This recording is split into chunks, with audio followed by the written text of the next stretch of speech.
नमस्कार दोस्तों, insurance technical पर आपका बहुत बहुत स्वागत है। आज हम चर्चा करने वाले हैं LIC के मनी बैक प्लान के बारे में, जिसका टेबल नंबर है 921। यह एक 25 साल की non link with profit limited premium payment plan है। यह एक 25 इयर्स का प्लान है, अर्थात इसका पॉलिसी पीरियड 25 वर्ष का है। यह एक लिमिटेड प्रीमियम पेमेंट की पॉलिसी है, जिसके अंतर्गत सिर्फ 20 साल तक प्रीमियम का भुगतान करना है। यह एक नॉन लिंक प्लान है, अर्थात शेयर मार्केट से जुड़ा हुआ नहीं है। यह एक विद प्रॉफिट प्लान है, अर्थात LIC अपने फाइनेंशियल परफॉर्मेंस के अनुसार प्रॉफिट को वेस्टेड सिंपल रिविजनरी बोनस और फाइनल एडिशनल बोनस के रूप में बीमा धारक के साथ शेयर करेगी। अब बात करते हैं इस पॉलिसी को लेने के लिए आवश्यक मापदंड के बारे में। इस पॉलिसी को लेने के लिए मिनिमम एज एट एंट्री है 13 वर्ष, अर्थात 13 वर्ष से कम उम्र के लोगों को यह पॉलिसी नहीं दी जा सकती। मैक्सिमम एज एट एंट्री है 45 वर्ष, अर्थात 45 वर्ष से अधिक उम्र वाले व्यक्ति को यह पॉलिसी नहीं दी जा सकती।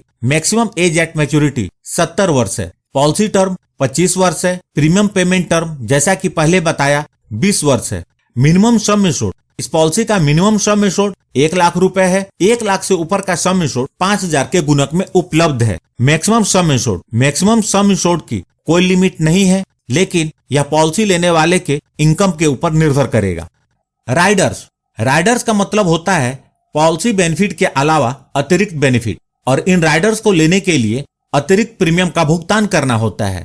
इस पॉलिसी के अंतर्गत 4 राइडर्स उपलब्ध हैं। पहला है accidental death and disability benefit rider, दूसरा है एक्सीडेंट बेनिफिट राइडर, तीसरा है न्यू टर्म एश्योरेंस राइडर, चौथा है new critical illness benefit rider. अब बात करते हैं पॉलिसी के अदर फीचर्स के बारे में। ग्रेस पीरियड का मतलब होता है प्रीमियम को पे करने के लिए अतिरिक्त समय। इस ग्रेस पीरियड के दौरान भी पूरी कवरेज बनी रहती है, और इस दौरान यदि क्लेम आता है तो LIC उसका भुगतान करती है। ग्रेस पीरियड इस बात पर निर्भर करता है कि प्रीमियम पेमेंट का आपने कौन सा मोड अपने लिए चुना है। यदि बीमा धारक ने ईयरली या हाफ ईयरली या क्वार्टरली प्रीमियम पेमेंट मोड चुना है तो उन्हें अतिरिक्त समय 30 दिनों का मिलता है। यदि बीमा धारक ने मंथली प्रीमियम पेमेंट मोड का चुनाव किया है तो उन्हें ग्रेस पीरियड 15 दिनों का मिलता है। रिवाइवल ऑफ पॉलिसी, रिवाइवल का मतलब होता है बंद पॉलिसी को फिर से चालू करना। यदि आपने कुछ वर्षों तक पॉलिसी के प्रीमियम का भुगतान किया और उसके बाद प्रीमियम का भुगतान करना बंद कर दिया और आपकी पॉलिसी बंद हो गई, तो आप इस बंद पॉलिसी को 5 वर्ष के अंदर कभी भी बकाये प्रीमियम का भुगतान इंटरेस्ट के साथ करके चालू कर सकते हैं। पेड अप वैल्यू, यह इस पॉलिसी की बहुत ही अच्छी बेनिफिट है, जिसके अंतर्गत यदि बीमा धारक ने कम से कम 2 वर्ष या उससे अधिक अवधि के प्रीमियम का भुगतान किया हो, उसके बाद किसी भी कारणवश प्रीमियम का भुगतान करना बंद कर दिया हो, तो भी इस पॉलिसी की कवरेज खत्म नहीं होती, बल्कि पॉलिसी के लाभ घटे हुए सम एश्योर्ड के साथ जारी रहती है। दोस्तों, पेड अप वैल्यू की जानकारी बहुत ही जरूरी है। यदि आप पॉलिसी का प्रीमियम नहीं भर पा रहे हैं और इसे बंद करने की सोच रहे हैं, या आप LIC का अभी करता है और आपका कोई कस्टमर अपनी पॉलिसी को बंद करने की सोच रहा है, तो उसे पेड अप वैल्यू के बारे में जरूर बताएं। मैंने पेड अप वैल्यू के ऊपर अलग से वीडियो बनाई हुई है, यदि आप उसे देखना चाहते हैं तो देख सकते हैं। मैंने उसकी लिंक इस वीडियो के डिस्क्रिप्शन में दे दी है। सरेंडर ऑफ पॉलिसी, 2 वर्ष या इससे अधिक समय तक के प्रीमियम के भुगतान करने के बाद बीमा धारक इस पॉलिसी को सरेंडर कर सकते हैं। यहाँ आपको बता दूं कि यदि बीमा धारक पॉलिसी को सरेंडर करते हैं तो उन्हें हमेशा नुकसान होता है। इसलिए पॉलिसी को लेते समय सोच समझकर उतने ही सम एश्योर्ड की पॉलिसी लें जिसका प्रीमियम भरने में आपको दिक्कत ना हो और आपको पॉलिसी सरेंडर करने की आवश्यकता ना पड़े। यदि फिर भी पॉलिसी सरेंडर करने की आवश्यकता पड़ती है तो पहले इसके पेड अप वैल्यू की जानकारी जरूर ले लें। लोन फैसिलिटी, इस पॉलिसी के अंतर्गत लोन की सुविधा उपलब्ध है, जो कि पॉलिसी के अंतर्गत 2 वर्ष के प्रीमियम का भुगतान करने के बाद मिलती है। लोन का अमाउंट इस बात पर निर्भर करता है कि पॉलिसी कितने साल चली है और उसका सरेंडर वैल्यू क्या है। इनफोर्स पॉलिसी के लिए लोन सरेंडर वैल्यू का 90% मिलता है, और पेड अप वैल्यू पॉलिसी के लिए लोन सरेंडर वैल्यू का 80% मिलता है।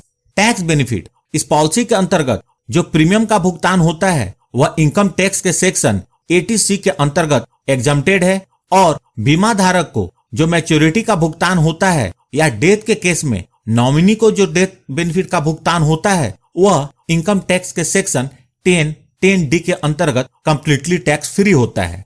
आइए इस पॉलिसी को उदाहरण के साथ समझते हैं। मिस्टर साकेत, जिनकी उम्र 30 वर्ष है, मनी बैक टेबल नंबर 921 की पॉलिसी लेते हैं। पॉलिसी का सम इंश्योर्ड उन्होंने 5 लाख रुपए लिया है। इस पॉलिसी का टर्म 25 वर्ष का होगा और मिस्टर साकेत को 20 वर्ष तक प्रीमियम का भुगतान करना होगा। यदि mister Saket yearly premium payment mode का चुनाव करते हैं तो उनका ईयरली प्रीमियम 29,255 रुपए होगा। इसी प्रकार हाफ ईयरली, क्वार्टरली और मंथली प्रीमियम कुछ इस प्रकार होगा। सिर्फ पहले वर्ष का प्रीमियम इससे थोड़ा ज्यादा होगा। इस प्रकार मिस्टर साकेत एनुअल बेसिस पर पूरे पॉलिसी पीरियड के दौरान टोटल 5,85,743 रुपए प्रीमियम के रूप में भरेंगे। यदि accidental death and disability rider भी साथ में लेते हैं तो एनुअल प्रीमियम 29,843 रुपए होगा और साथ में टर्म राइडर भी लेते हैं तो एनुअल प्रीमियम 31,496 रुपए होगा। अब देखते हैं इस पॉलिसी के अंतर्गत बेनिफिट का भुगतान किस प्रकार होगा।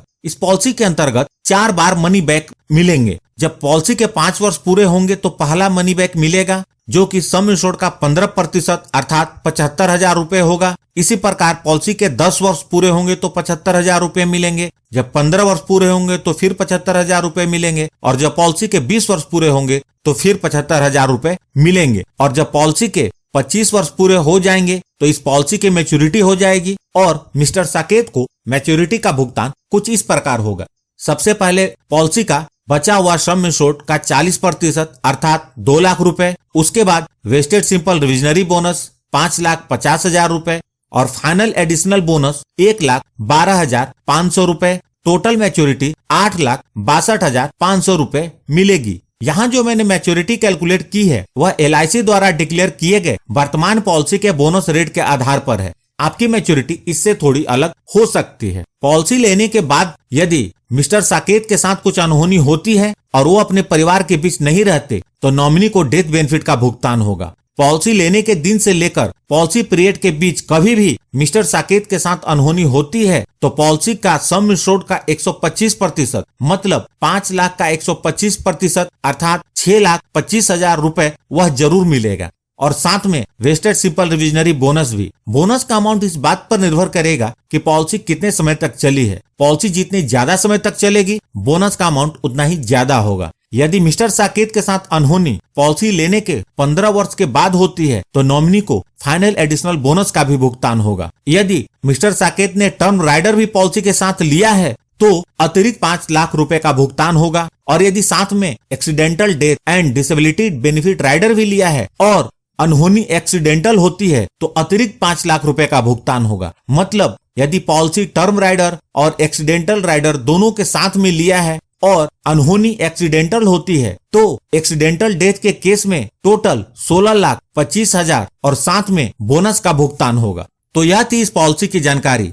यदि वीडियो अच्छी लगी हो तो प्लीज इस वीडियो को लाइक करके मुझे प्रोत्साहित जरूर करें। यदि आप इस पॉलिसी के डिटेल को पढ़ना चाहते हैं तो आप मेरी वेबसाइट insurance-technical.com को विजिट कर सकते हैं। मैंने वेबसाइट की लिंक इस वीडियो के डिस्क्रिप्शन में दे दी है। और सबसे महत्वपूर्ण, यदि आपने इस चैनल को अभी तक सब्सक्राइब नहीं किया है तो कर लें और जुड़ जाएं हमारे साथ इंश्योरेंस प्रोफेशनल से इंश्योरेंस की जानकारी के लिए। और साथ में बेल आइकन को भी क्लिक कर दें और ऑल सेलेक्ट कर लें ताकि जब भी मैं न्यू वीडियो अपलोड करूं वह सबसे पहले आप तक पहुंच जाए। और अंत में अपना कीमती समय निकालकर इस वीडियो को देखने के लिए आपका बहुत बहुत धन्यवाद।